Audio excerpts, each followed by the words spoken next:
Hey everyone, and welcome to the Soul Diary podcast. I'm Ala Kuzmas, also known as Melbourne Psychic Medium. Thank you so much for joining me today. I have a special guest. As you know, the Soul Diary podcast is all about people's journeys, from where they started to how they got to where they are today. And today I have a very special guest. She is my sister. Her name is Aileen Kogan. Hi, nice to meet everyone. And she's had a real big journey. So she is actually the owner and founder of Happy Little Fingers, which is an amazing sensory toy shop. It's an online shop at the moment. It's an online shop. But no, we are stocking it in a few shops as well. Amazing. So that will be available also for stores. Wonderful. And you can share the stores at the end. Yep. Let's get to it. So, Aileen, tell us a little bit about, well, all the audience. Let's hear your journey, because you are, and I know I'm probably biased because she's my sister, but I honestly have not met anyone with such a complex journey. And I'm so proud of you that you finally are sharing your journey with the world. But it's not even just that, it's healing for you that you're finally able to talk about it. So give us a little bit of a background on when this all started, your journey, what you went through. Give us the very first memory that you have. Okay. My first memory was probably the age of 7, 8.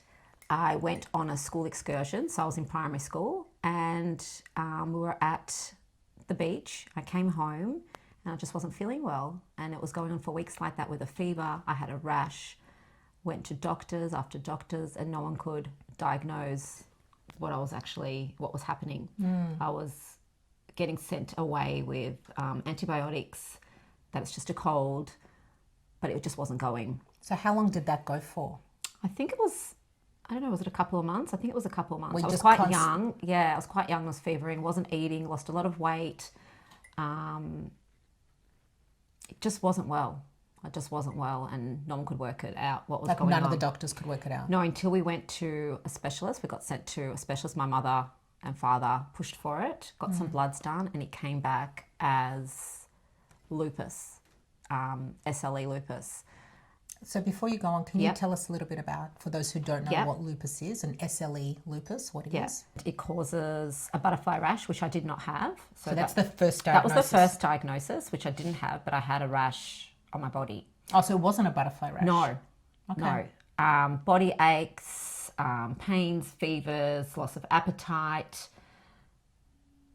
Yeah, I think that was pretty much it. I'm very lethargic, very fatigued, very lethargic, and no appetite. Do you remember this really well? Yeah, I do, because I actually remember my mother was putting cotton earbuds and cotton in between my feet, because if my toes were touching, it was in excruciating pain. Oh, wow. Yeah, because... Was it the skin that was burning? It was the skin, it was burning, it was hot. It was that kind of arthritis feel, but you couldn't even walk, it was burning. And she would dip the cotton... in cold water or something? Cold water, and put them in between my feet, and kept doing that on rotation.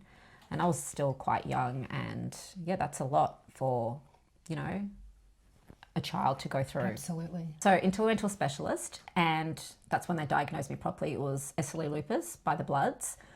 And back then it wasn't really, known, and I was only 8, I was quite young to actually have that. And they put me on steroids, liquid steroids at the time, and I think that was it actually, liquid steroids at that time. And I was on that for years until I could swallow tablets, and then other medication was put in.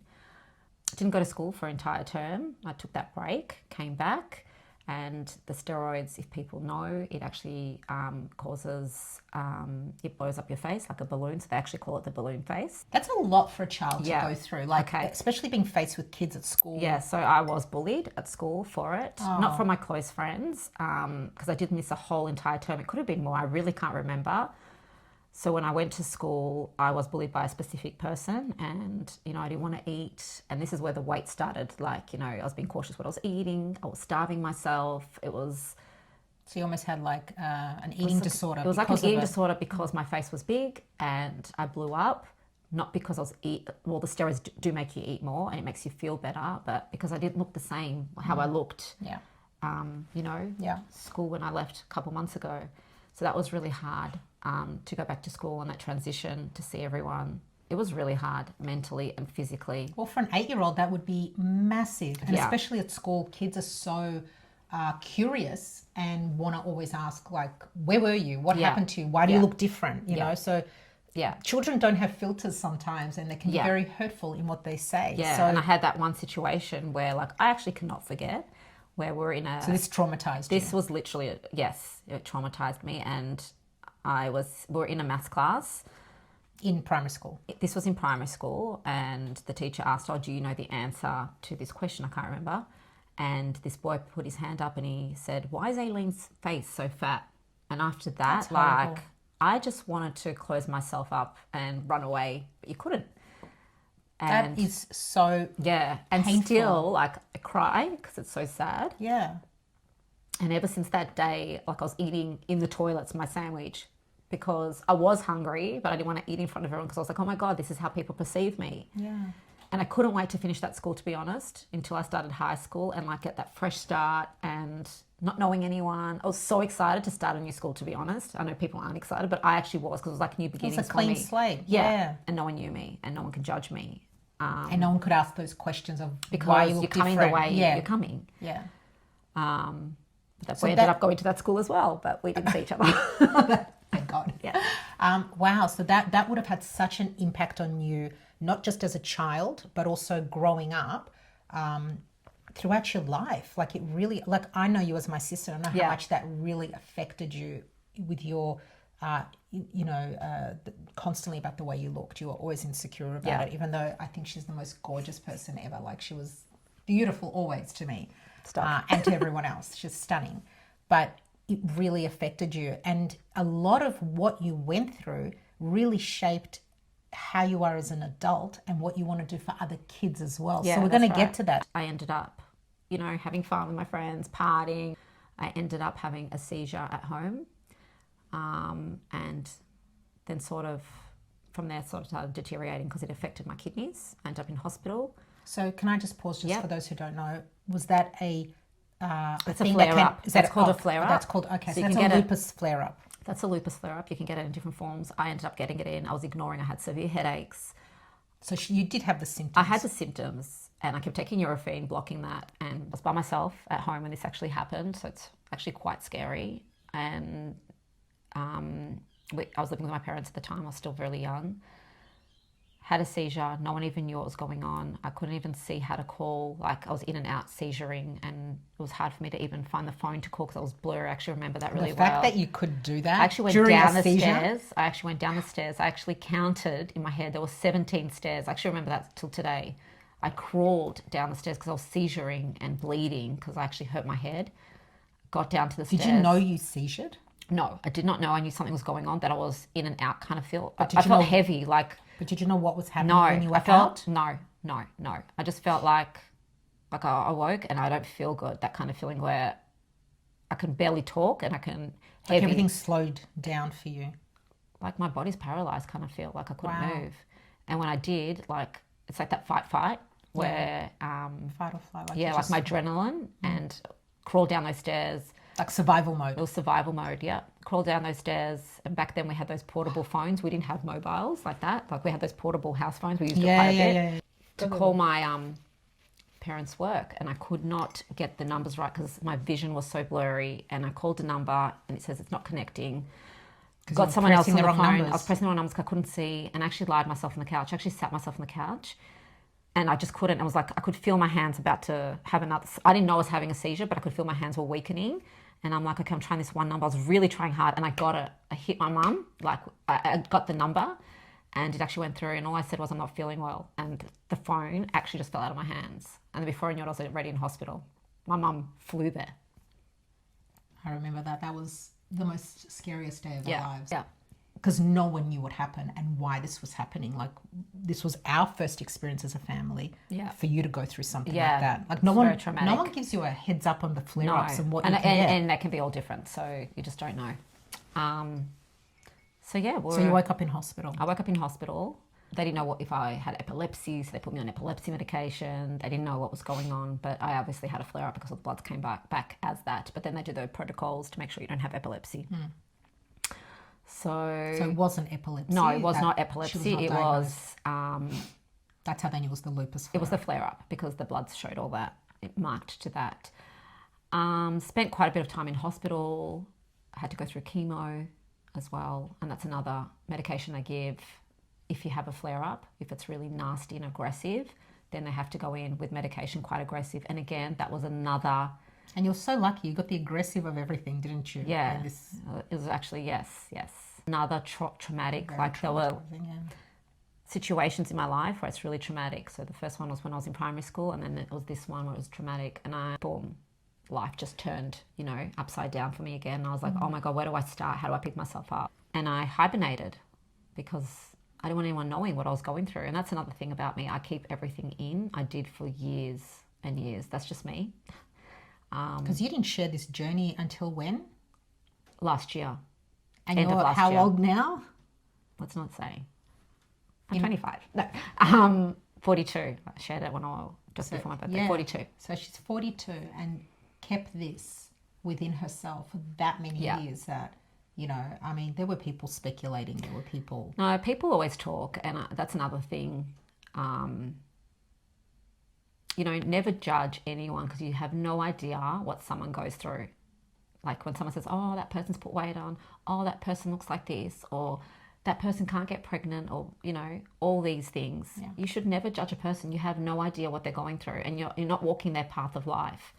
And that's upsetting because people always talk, and we know that. It's just you've got to learn to block that out. And that's so hard when you're going through so much mentally and physically.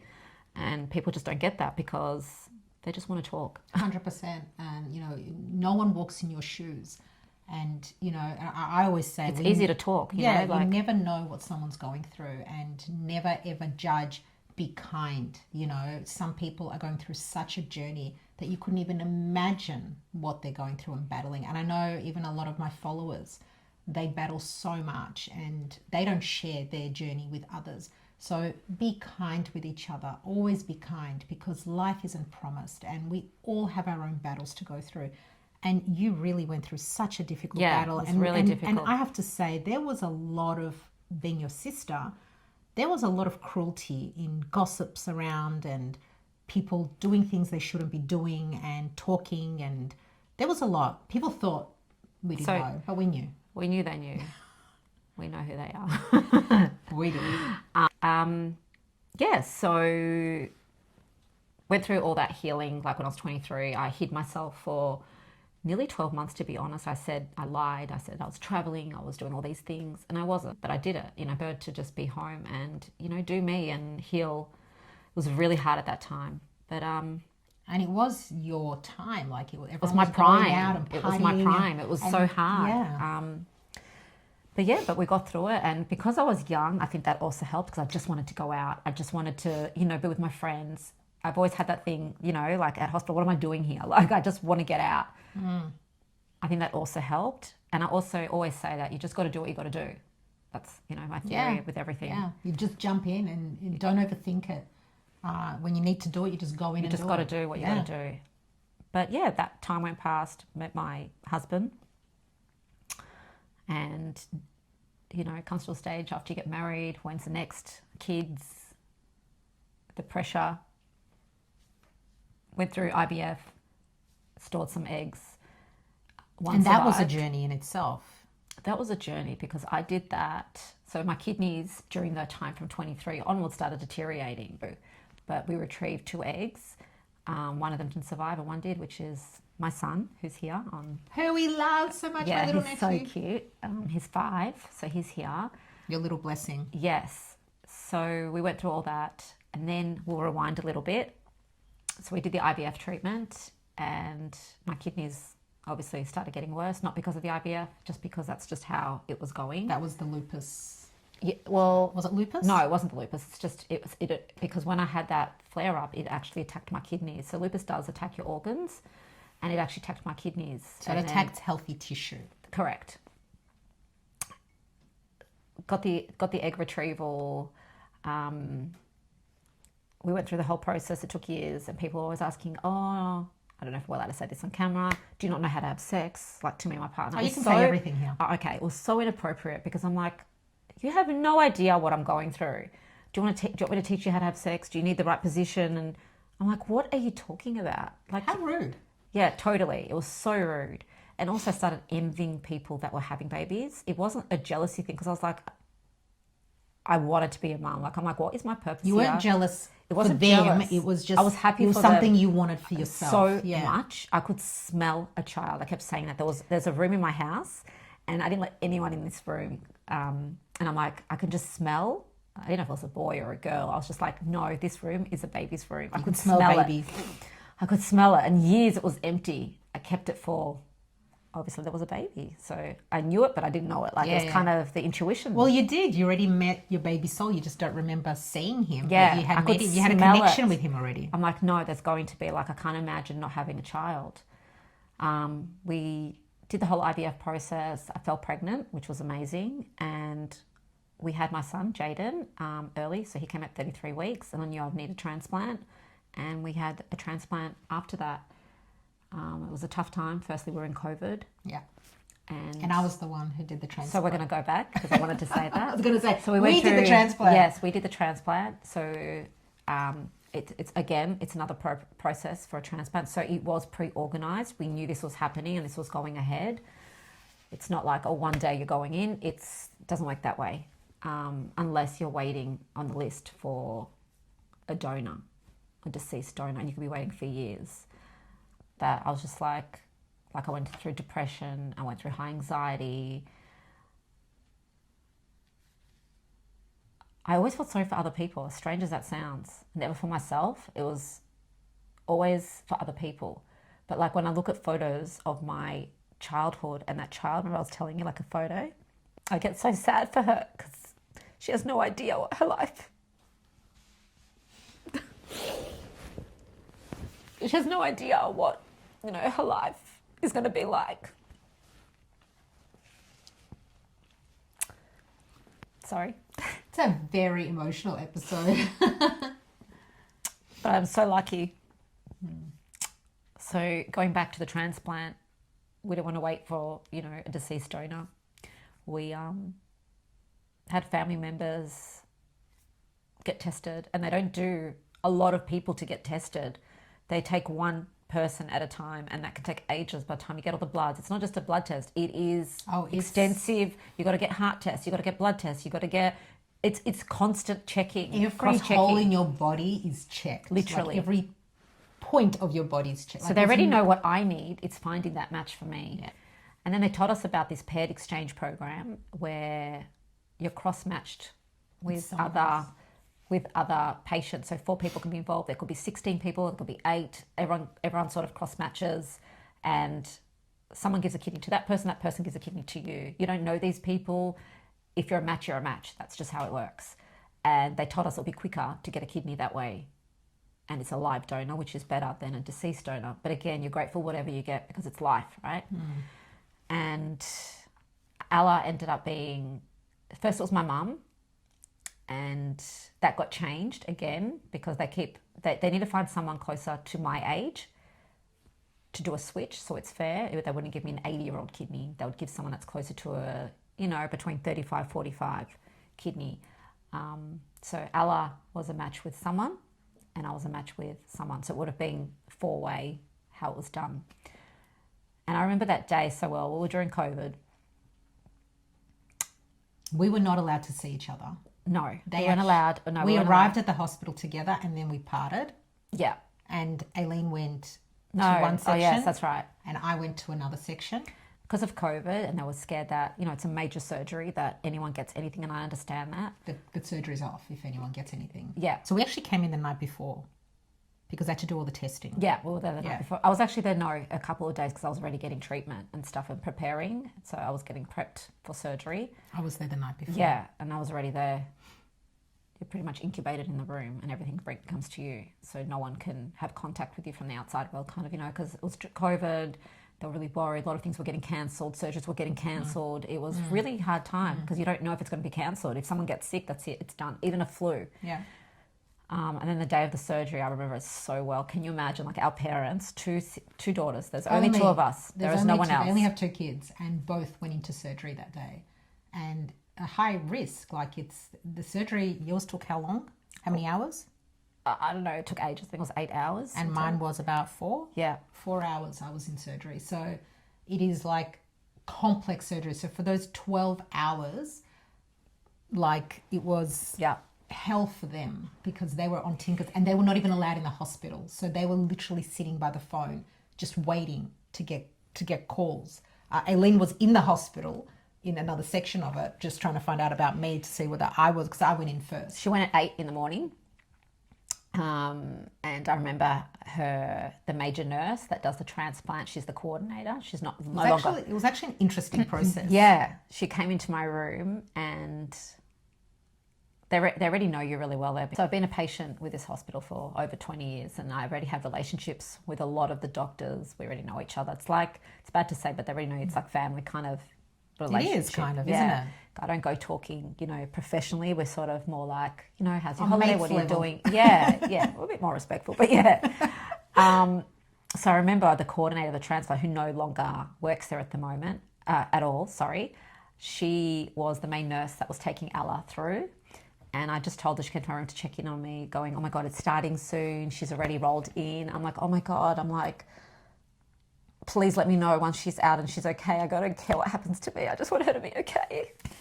Because I was at that point where I just didn't care. Like, Yeah. I can't believe she's doing this for me. I just wanted to know. I was looking at the time. The time was so slow. I'm stuck in this little meter by meter room and you're just waiting. And then when she came in, it was like 11:30, 12 from 8. And she said, it went really well. She's in recovery. She's doing amazing. And you're next. I'm like, oh my God, I didn't care. Like, that's amazing. I'm like, I was happy just to leave the hospital. I'm like, No, they took my kidney. You better go in and get it. I know, but I was just so happy. Like, I called my parents and I'm like, oh my God, she's fine. She's in recovery. It's really emotional. Sorry, I'm catching my breath. Take your time. She's fine. They wish me luck for my surgery and I just wanted her to be okay. I was just happy. And then mine was running late. So wherever it was coming from, whichever hospital was coming from, I was actually already in the surgical room in the waiting area and they were calling, they were getting stressed. The doctors were going in and out. I was getting a bit anxious because I'm waiting like in the bed with the main nurse who says she's not coming in with me. And I was like, oh, okay, that's okay. Again, I said, I'm just happy that you're with my sister. That's okay. I always feel like the older one for some reason. I don't know why, but I am. I know. But she I always still said feel she like it. I feel responsible. And it was running late and she was saying that in front of me. And I'm like, oh my God, what's happening? Because a lot of things can happen. Traffic, it gets delivered. It could be... Because it's between hospitals. It's not Nothing happening in the same hospital. It starts at the same time. So if it's 8 o'clock, they both ring each other and go, okay, now we start. So no one backs out, nothing. Yeah, like literally the nurse They're on was the there. phone. Yeah, she was like, okay, have you rolled the patient in? Yes. Okay, roll Ella in. Okay, is the patient on the table? Yeah. Okay, put Ella. Like it was literally like coordinated, they really have- strict. They Yeah. strictly coordinated between each other that Yeah. no one delivers it, like gets a surgery without the other person having surgery. It happens on point at the same minute. Like literally has to be coordinated to happen at the exact same time. And they're talking throughout the whole thing. Yeah. So then finally the kidney arrived and that took a while. We waited around 45 minutes and I was like, oh my God, like let's get this moving because I was just waiting in the bed to be rolled in that cold room. I was shivering. Also the nerves. Yeah, the nerves definitely The kick nerves in. were kicking in and then they kept giving me warm blankets on top. And I was okay. I was like, okay. And I actually went in, I'll be honest. So when they lied me in this, because I was awake, because it was running late, I was awake. They actually told me to get out of that bed and go into a narrow bed. And I was like, how I was on that narrow bed. It was horrible. It was horrible. I'm like, and how I are they was- going to move me here? Literally, I just pushed myself in and I saw how they quickly opened that box, which was like in a special freezer temperature box. And I actually saw the kidney that was going in me. Like they were looking at it quickly, washing it, like dissecting. I don't know what they were doing. I'm like, oh my God. I was actually saying that, oh my God, please take this away from my face. I'm freaking out. It was like a chicken liver. And then I remember like my surgeon who I actually wanted, he says, what cocktail do you like? Oh, he asked me that as well. Yeah, and I go, just hit me up with something strong. And then all of a sudden I'm like, oh, boom. I actually felt myself like going out. But what I did was I actually closed my eyes and I actually felt calm. I can't explain it because You're at peace. I was at peace. Like I closed my eyes, I was actually at peace because I was like, she's okay. And this better work because she's just given up her kidney for me. This better freaking work. It's going to work. And it And did. yeah, and it did, and went through recovery, and yeah, everything happened. I don't want to look. You have to say that. Yeah. Sorry, superstitions. And yeah, that's the So journey. that was like such a massive journey and took so much of you. And really, I'm not going to say it robbed you of anything. That was your lesson. That was your life. You learned so much. You grew so much from it. But then I also But it also taught you patience. Yeah. It taught you to be patient with time. It taught you not to be irresponsible. Everything has a time, and everything has a timing. Like, Yeah. you know, my son had to come at this time, not when I wanted him to come. You know, I just remember asking those questions way before when I knew I needed it. I was actually crying at the toilets in the hospital, screaming. I just remember saying, "Why me?" But it's okay. Because you got your son at the right time. Yeah, I got what the I right wanted. and ripe time when everything's Yeah. meant to happen. Do you remember you said you saw a baby getting held? Yeah, I actually did. Way before. This was many years Yeah, before. yeah. I did was it a reading or what was it? It was like It was a vision or something. vision. Yeah. I was going in to connect with Aileen, and it is hard when you're doing family. I'm not going to lie to you. And I remember going in to connect with her, and I closed my eyes and I saw my ancestors, and they were holding a baby, but they were like passing it on between each other. So I could, and when I say like, I'm talking about like 1800s, like maybe earlier. Just like, tell me this, I'm freaking out. like long beards and dressed like really like 1800s, 1600s. I don't know. I don't know any of them. They looked really, really old. When I say old, I mean olden times. And they were just like passing this baby. I don't know if I said if it was a boy or not. I don't know. No, what I we saw. didn't Just know. a baby. Baby. Just passing. Like he was so precious, like getting blessed. Yeah, like each one was Yeah. holding him, and it was like each one was connecting with him. So, and it's so interesting because your son, my beautiful nephew, is such an old soul. Yeah. So it feels like he really did connect with everyone from back there because his soul had been around for so many years. He's been from lifetime to lifetime with her. And when I saw that, I just knew there was a baby waiting to come, and they're all holding him so preciously before they're sending him down to her. It was the most beautiful thing I saw. Yeah. And I remember you were giving up hope. Like you Yeah. really were giving up hope. No, I really was. I thought this is it. But, you know, we just got to, everything's about the right timing and never give up. I really believe that if you really want something, if you really, really want something, you can get it. 100%. And that's That's called manifestation and being aligned. Yes. If you can align on all levels, you can make it happen. I do remember she was telling me, Ella was telling me, oh, go journal. I'm like, no. And when I look back, it actually says on every single page, and we're going all the way back to 2015 when I, you know, started looking into this, baby on every page. And I look back now, I'm like, oh my God. So I like ticked it off. Yes. A house. Yes. So See, guys, I told you, when you manifest and journal it down and then don't look at it, like close your book. it really does work. You look back and it's there, and you can actually say, wow, it actually happened. But Yeah. you need to believe and trust in surrendering to the universe. She thought she was giving up, but she was actually letting go, because really, you didn't really ever let go. You know, you always held on. There was always that thing inside, hope. like That- you did. You always held on, like you always felt him. I smelt it. Like, I don't know Like, what you I was smelled- smelling, yeah, it was but like- I was but you knew it smelling was something baby. sweet, like that baby smell. You know Yeah, that? that like Powdered, powder, powdered, yes. baby powder smell. Yeah, Which you want so to bottle. never ever give up. Always journal, and this is just like such a difficult journey, but such an amazing journey. Now, all of that you had gone through was like really difficult, and I'm sure there's so many of you who've gone through such a difficult journey that can probably resonate with Aileen. You as a child, I mean, that's so imprinted in you of what you went through. Like you really, like you're talking about it, and it's like you can almost picture yourself back there again. I can. That's why I cry, because I'm Yeah. like, oh my God, like it. Like you can put yourself back. It's not It's not a vision, but I feel everything. Yeah, like yeah, my but heart it's feels like it you all. were there. You Yeah. know, you can really feel it. It's not like it's not like it's, you know, it's not vague. It's really clear.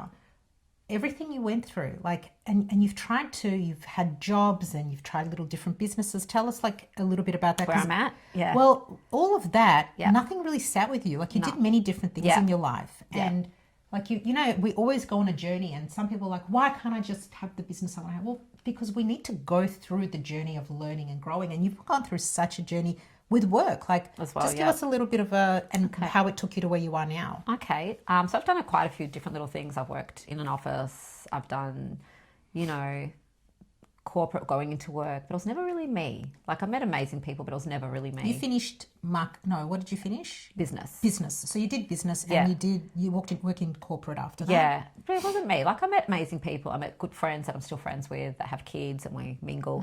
But it still wasn't me. And I've always been creative, even during high school. Always. Even younger, like I was painting and drawing. I was always doing something. So pay attention to those little things that you've always had. Yeah, I've always been creative. That was more me. I was never like the maths or the science. You weren't the academic. No, I wasn't the teacher's pet. And after having Jaden, because he came preemie as well, I noticed, like when I was searching, you know, things for him to do or play with, like Play-Doh, which is really good for your motor skills for kids, even babies, not at the age where they're going to be putting it in their mouth, but like, you know, when they understand they can hold and they don't put it in their mouth. It gives that really good starting point for holding a pen for later in life. I know we don't think that when they're small, but anything grippy is really good. And I started, you know, this Play-Doh, homemade Play-Doh at home and, you know, giving it to him to squish and play with. I'm like, oh, this is great. Maybe we'll add some, you know, figurines into it, larger figurines, age appropriate again. Disclaimer. Yes. And it was great. And I was showing my friends and they're like, oh, wow, this is amazing. You should make kits. Like, you know, come, like we would love to have this. So I started making kits and started selling them and they actually hit it off. And this is where Happy Little Fingers, that's the business name. And the Happy Little Fingers is actually his fingers. It's actually got his print on it, on the logo. Yeah. Oh, wow. It was named after him because he was actually the inspiration and the motivation to actually start this business. Wow. So Yes. You see? And he loves it too. Like he gets so involved with everything, like Play-Doh slime. He loves it. So I've done a lot of like, you know, kits for parties, selling jars and, you know, all these creative things. That really helps with the sensory motor skills for kids and helps them work Well, through all of yes, that. because now like he's in prep and half the class is like seeing an OT because of their motor skills. They're not holding the pen right. And he was great because he's had that from the very beginning where he was using his pincher grasps and squishing and yeah, he was amazing at holding a pen from the very beginning. But So it was this is- also... So was this how Happy Little Fingers was born? This was how Happy Little Fingers, were born. So it had my creative side anyway, which I was, you know, I've always loved being creative and artistic. And came into this when Jaden, like when I had my son. So... But it also it wasn't- was a healing journey for me because I used that. I put all my healing energy into the business. It was my way of, you know, switching off from my life and putting all my energy in what I love doing most. So this is where, you know, Happy Little Fingers was born. So you really connected with a part really of you connected. that you probably was pushing aside because you didn't know how to incorporate it with what you're doing. Yeah. So you've always wanted a baby. So, you know, with your child, it only really came to you after you had Jaden. Yeah, after Because- Jaden, he was the one. Yeah, because you're so hyper-focused on wanting a child and other things in your health journey that after kind of all of that settled, it was like it came to life by itself because you were forced to find things for Jaden to play with and work That's right. with. That's so right. that really just was Yeah. like, hold on, but there's not enough out there. Like when you look at it, if you do a search, it's that boring Play-Doh and the quality is not there and it has nothing. It's quite boring for kids to play with. And, you know, started adding figurines. And it was amazing. My child could be entertained for at least half an hour while I can just sit back and relax. And you've got these amazing kits. Yes, so we sell them now online. They're great for gifts. They're great for anyone with sensory issues. We've got a grab and go jar, which you can just chuck in your bag when you're out for a coffee or traveling. What a great idea. Even traveling on a Oh plane. my God, on a plane for those I did that. parents. Yeah, I did that. It was amazing. I brought, you know, one of those jars and he was entertained and playing and squishing and it was incredible. It's also stocked in a few shops as well in Elwood. Amazing. Yeah. And yeah, we're doing great. Can you tell everyone where they can find you, where they can buy it online? Yeah, What's so, your website yeah. and your Instagram handle? Yeah, Give us sure. all your details. Yes. So my website is www.happylittlefingers, so happy and then littlefingers.com.au, and my Instagram handle is happylil, so Lil fingers. And I've also got an Etsy also. If you put Happy Little Fingers in, it will come up as well. Oh, wonderful. Thank you so much, Aileen. Thank you That's for amazing. having me. And I just want to say, this woman is incredible because she saved my life. And I've always said I felt forever in debt with you. You're not in debt I with know me. she says that, but She's not in debt with me. I love her so much. And I wanted to know that, you know, without her, I wouldn't be here. And I remember her words. She said to me that I want to be selfish on keeping you around. Correct. That's the only reason I did it. So I don't know what she's going on about. I'm So I love you selfish. I'm so keeping her around. much. I love and you I'm forever grateful. I love you. Thank you, darling. I love you. Thank you for having me. Thank you. Thank you for sharing your journey here. Thank you. And I hope all of you loved hearing this most inspirational story by Aileen. Like, we can all learn that no matter how difficult the journey you go on, you never give up. There's always another way to find a way to be able to grow and learn and heal and find your niche and really find your happiness. Because, you know, no matter what you were faced with, physical, you know, medical, you know, health-wise, you still came out on top and, you know, found exactly what you love doing. Yes, So I love that. Thank you. Thank you so much. Thanks, guys. Thank I you. hope you loved it. Please listen to this podcast either on Spotify or YouTube. Like, share, subscribe. And thank you so much for listening to Aileen Kogan on Thank you. the Soul Diary podcast. Oh, thank you. Thank you, guys. Thank you. Bye. Bye.